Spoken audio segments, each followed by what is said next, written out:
Hey guys, it's time to buckle up because we have another good story from Roller Reddit. Ex cheated on me and falsely accused me of rape, so I exposed her to everyone she knew. In late May 2016, I asked my crush, Kate, of 3 years out on a coffee date. 3 dates later, we made things official. For the next 7 months, our relationship felt too good to be true. We clicked on so many interests, so we hardly ever disagreed on anything. We were very open with each other, which led to an incredible sex life. We both had good jobs, so we had money to spoil one another, and our families were both enthusiastic about our relationship. In January 2017, I was accepted into my country's Armed Forces Reserve program as a combat engineer. I underwent basic training from February to late April, and was up until then the hardest thing I had ever done. There were several times I thought I wouldn't graduate, and the only thing that kept me going was Kate's words of encouragement over texts and calls. She was there when I received my BTC certificate and never let me forget how proud she was of me. As part of my job in the reserves, I would have to go away in the summer for advanced training, between early June to late August.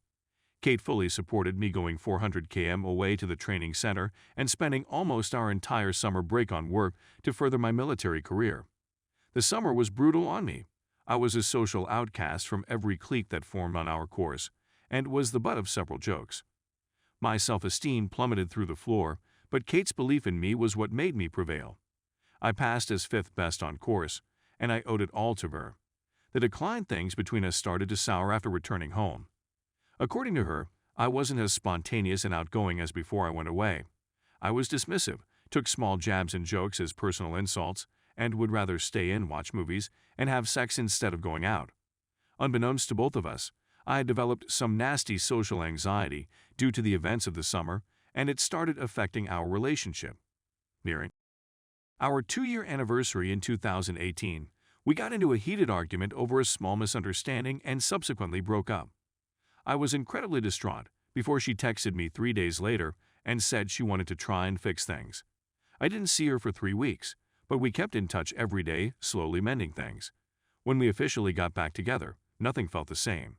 Every time I talked with her, it was as if I was walking on eggshells, and it only worsened my anxiety, which in turn hurt our already damaged relationship.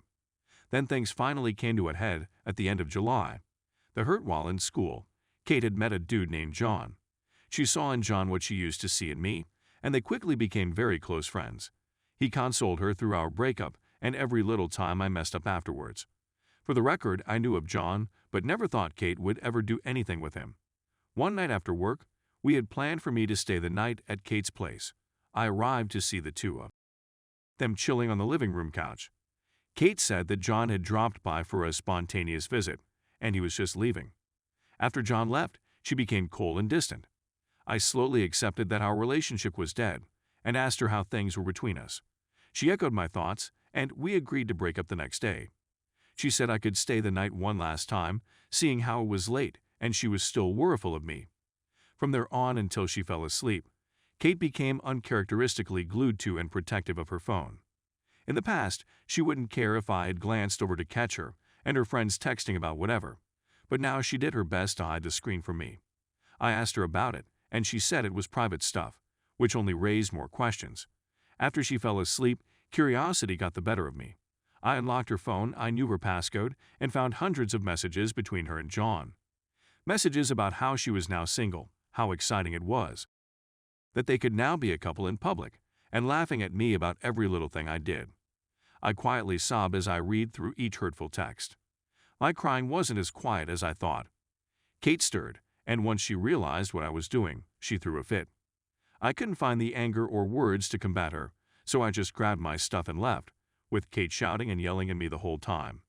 It was late in the morning when I got home. I just broke down and ugly cried all night. I called in sick from work the next day and spent it sulking in my bed. The day after, I got several angry texts from Kate's friends and family. In a bid to save her image and denounce anything I might say about her, she told anyone she knew that I had forced myself upon her that night in one last attempt to get some before we broke up, and left after the deed was done. Though what I had done was scarring, she refused to press charges because she didn't want to make a circus of her life in court, and was the bigger person by doing so. I spent the next few months in fear that her allegation would have me discharged from the army and my image forever tarnished, but nothing ever happened. The revenge 5 months afterwards, Kate DM'd me. After pleasantries, she basically apologized for the whole thing, and actually admitted to faking it, though she would never publicly admit it to save her own reputation, my image be damned. This angered me, but I kept cool. I screenshot the texts and continued talking with her. Over the next 3 months, she entered into a cycle of events as follows: complain about a current life situation, usually about John screwing up in their relationship in one way or another, and asking for advice lamenting our relationship, how I never screwed up like John did, how she wished we could go back to the way things were, blah blah blah, ignoring me because John finally pulled his head out of his, did some huge romantic gesture, and saved their relationship going on a smear campaign on social media about our relationship, employing her friends for help, knowing in full that I would see it all, and trying to bait me into an argument it would work. She would try to turn the argument around and paint me as the bad guy, and then block me for about a month, before repeating the cycle. This happened 3 times like clockwork, and always left me burnt out and broken, but a part of me wanted it to happen. Each time it did, I took screenshots of every damning thing she said. I had a full SD card of everything I compiled before I finally decided it was time. Making several picture copies of the worst text messages I caught, I bought several manila envelopes and mailed them to everyone I thought would matter to Kate: her parents, grandparents, extended family she was super close with, best friends, work boss, co-workers, teachers, whoever I could find a mailing address for. I made sure that anyone getting the envelope would know that the texts were between me and Kate, and sent them off.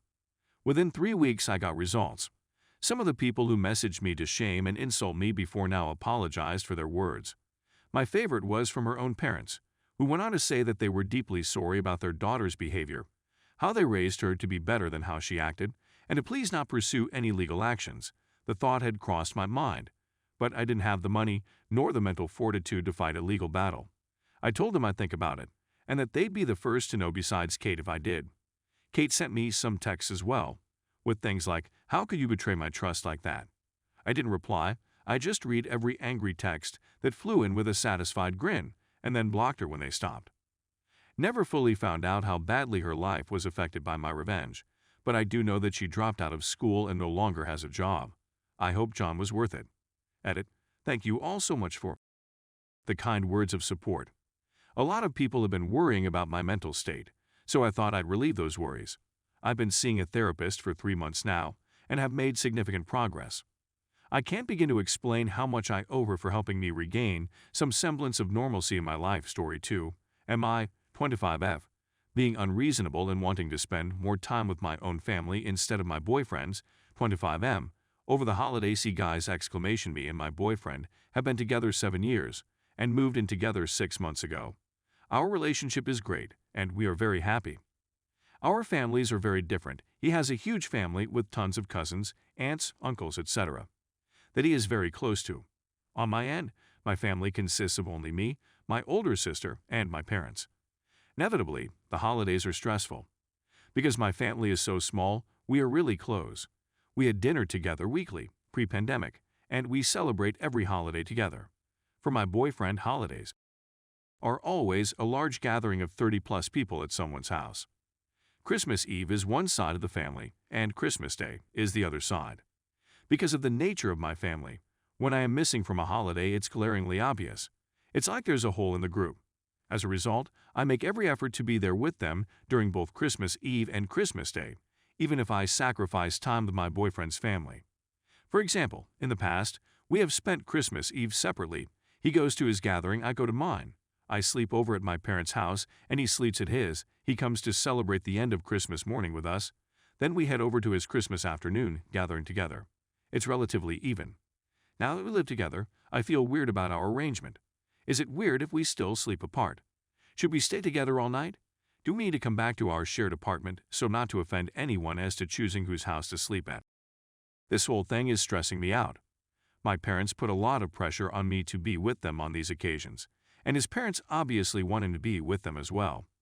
As to what I want, while I would never express or act on this, I can't help feeling like time with my family is more meaningful to me than going to his huge family gathering and sitting at the kids' table making conversation with his 10-year-old cousins. No one would miss me if I were gone from that. Anyways, any thoughts or advice from people dealing with a similar situation would be highly appreciated. Story 3. By 30M, girlfriend, 28F of 4 years constantly has financial issues and bad habits. Thinking of ending it. I feel like this was a long time coming, and maybe I should have seen the red flags. I fell in love with her heart, but her commitment to life goals and achievements are non-existent, in my opinion.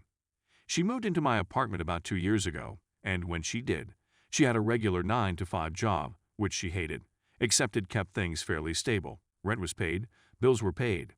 As we got more serious and starting talking about our future, I felt the need to help her financially to help her reach certain goals. I usually pay for all the groceries, dates, things we need for the apartment. Last year, she quit that 9-to-5 job and took classes to work in the pharmacy. Ever since she got the certification, she has refused to make any advancements within the field she studied for. Refusing jobs because they're corporate, for example. I'm constantly wondering why, especially since with enough experience means better pay in that field. I've been making advances in my job, growing my online store, while I'm constantly hit with her bills, her lack of rent payment.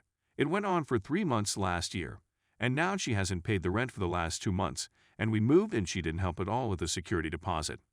Not only that, but she constantly buys weed and cigarettes that further put her in debt. I'm so tired of it. I tried teaching her my business. I paid half of a car last year for her since hers broke down. So many arguments over money over the past 2 years, and somehow I feel like I never did enough. That being said, having done all this, I'm starting to not feel love the same way when we started. I feel as if I'm working to support myself and her. Not us, if you understand what I mean. I want to add more to this, but I'm not sure if I'm oversharing.